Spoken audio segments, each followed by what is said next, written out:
ቀንዴል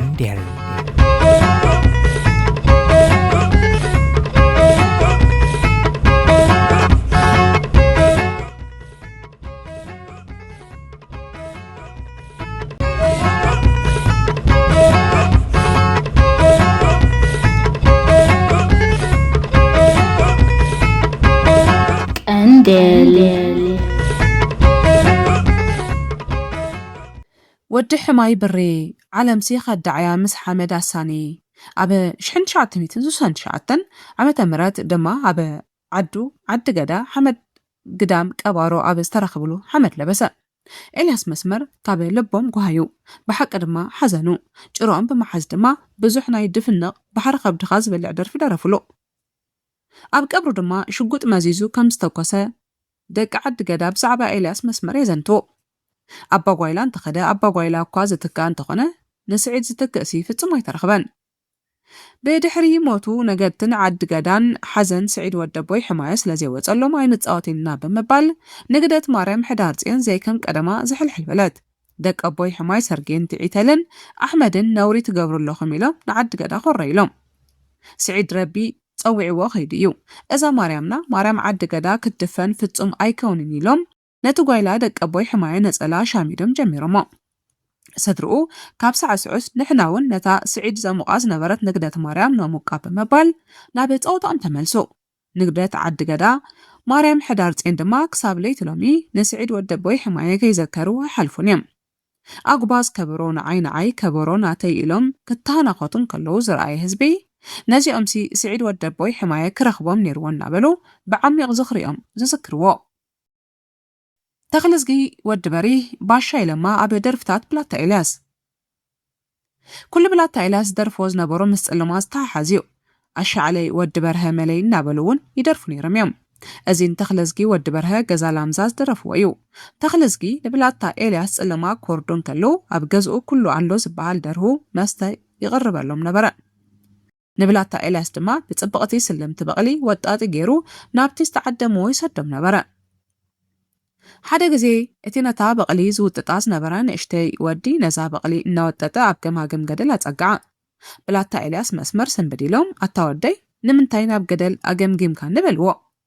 ንሱ ድማ ብላታ ኤልያስ ኣነ ዋጣኹም ካብ ልቢ ጎረሮኹም ናይ ባሓቂ ስለ ዝፈትዎ ኣብዛ ዝባን በቕሊ ኮይንኩም እንተዘይዋጢኹምለይ በዛ ገደል ከጽድፈኩም በሎም እሞ ብላታ ኤልያስ ጠፋእኹ ብምባል ኣብ ዝባን በቕሊ ኮይኖም ቁቕዕሉ። ኣይግዳዱ እቲ መንእሰይ ክሳዱ ኣቕኒኑ ናይ ልቡ ኣኽደደ እሞ ወኑ ምስ ኣውረደ ናብቲ ዝተዓደምዎ ዳስ ወሲዱ ነታ በቕሊ ኣብኡ ሓዲጉ መታን ናይታ ዝገበራ ብላታ ኤልያስ ከይወቕዕዎ ሃዲሙ ዕዝር በለ እናበሉ እዮም ሰብ ጽልማ ብዛዕባ ኤልያስ መስመር ዘዘንቱ። ነቲ ካብ ትግራይ ምህርቲ ዳጉሻ ጉንሒ ኣብ ዓውዲ ጠንጢኑ ከብቲ ወዲ መለሳኒ ክዘምት ናብ ጽልማ ዝመፀ ሽፍታ ባሻ ኢለማ እውን ይደርፍሉ ነበሩ ብላታ ኤልያስ። ባሻ ኢለማ ማዓረይ ባሻ ኢለማ በጋይዶ ትኽተር ኣብ ጽልማ ኣታ ሓብቲ ለማ ሰንካሚ ዝወዲ ከይልክማ እናበሉ ነቲ ከብቲ ወዲ መለሳኒ ከብኬቦ ብምኽዓው ቆሎ ክተግር ዝሓሰበ እሞ ህዝቢ ጽልማ ታቦቶም ኣውፂኦም ሕደግ እንዳማትካ ይተዝመት እናበሉ ዝዓገትዎ። መወዳእታ ወዲ መለሳኒ መንደፈራ ብማኪና ኸይዱ ንእንግሊዝ ስለ ዝጠርዐ ሰብ ጽልማ ድማ መንገዱ ስለ ዘደናጎይዎ እንግሊዝ ኣርኪቡ ኣብ መንጎ እንግሊዝን ባሻ ኢለማን ሸፋቱን ኩናት ኮነ። እንግሊዝ ሸፋቱ የተባብዕ ስለ ዝነበረ ክቐትሎ እኳ እንተዘይደለየ ባሻ ኢለማ ግን ኣትኪሉ ስለ ዝተዋግአ ኣብ በዓቱን ከሎ ከም ዝቐተልዎ ዝንገረሉ ባሻ ኢለማ ብላታ ኤልያስ ምስ ጽልማ ብምትሕሓዝ ይደርፍሎም ከም ዝነበሩ ኣብ ዝሓደግዎን ኣስሮሎ። ብላታ ኤልያስ ክሳብ ጎንደር ባህር ዳር ብላታ ኤልያስ መስመር ህቡብነቶም ሰማይ በጽሐ። ንመርዓ ኤልያስ እንተዘይ ኣምጺካዮ ኣይመርዓውን እየ ዝብል ዘረባታት ክስማዕ ተጀመረ። ኣብ ጽልማ ጎሓጫዓ ለጎጭዋ ዛውል ወዲ ከልከልቲ ኣይመርዓውን ኢሉ ዝሓንገደ በጽሒ ወይ ዝሓንገደት ጎርዞ ልመና ምስ በዝሖም እሞ ኣብቲ መርዓይ ብላታ ኤልያስ ዝውዕሉ እንተኾይኖም ሕራይ ምርዖ ይብሉ ከም ዝነበሩ እዩ ዝዝንተው። ኣዲስ ኣበባ፣ ባህር ዳር፣ ጎንደር፣ ኣኽሱም ምስ ጽልማን ካልኦት ዓድታትን ንብላታ ኤልያስ ኣብ ውራይን ንምውዓል ክመናጠላ ጀመራ። ስሞም ግኑን ኮይኑ ኣብ መላእ ኤርትራን ኢትዮጵያን ኤልያስ ኮነ። ሰበባ ዘይብሉ ኣይ ቀላይን ደበና ዘይብሉ ኣይ ሰማይን ኤልያሰይ ዘይብሉ ኣይ ውራይን ድማ ተባህለ። ብላታ ኤልያስ ዘይብሉ ውራይ የሕሊፎም ክበሃሉ ኣይክእልን እዮም ሰብ ውራይ።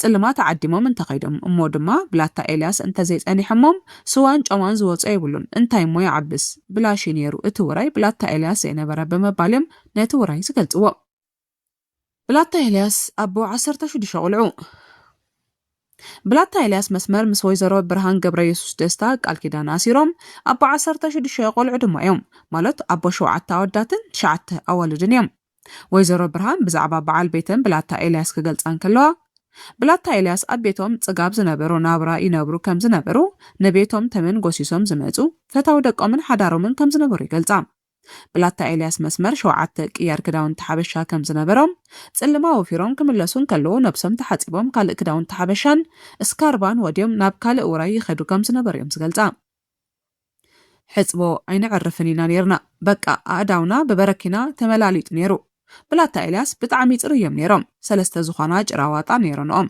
ናይ ዓዲ ገዳ ነበይና ናይ ገዛ ላምዛ ነበይና ናይ ዓዲ በዛሓንስ ነበይና ጭራዋጣ ከም ዝነበሮም የዘንትዋ ፈነወ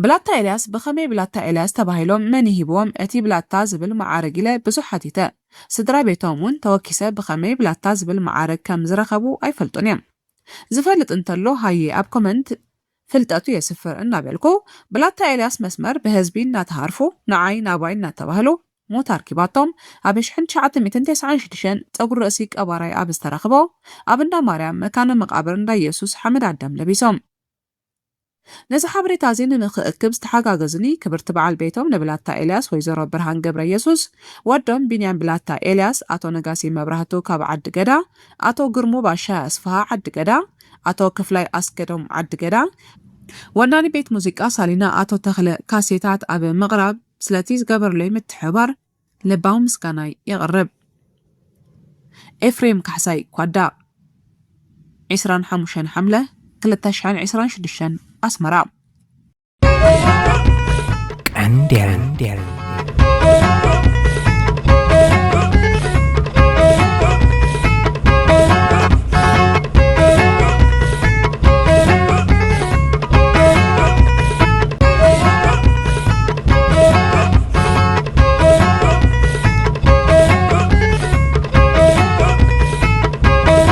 ቀንዴል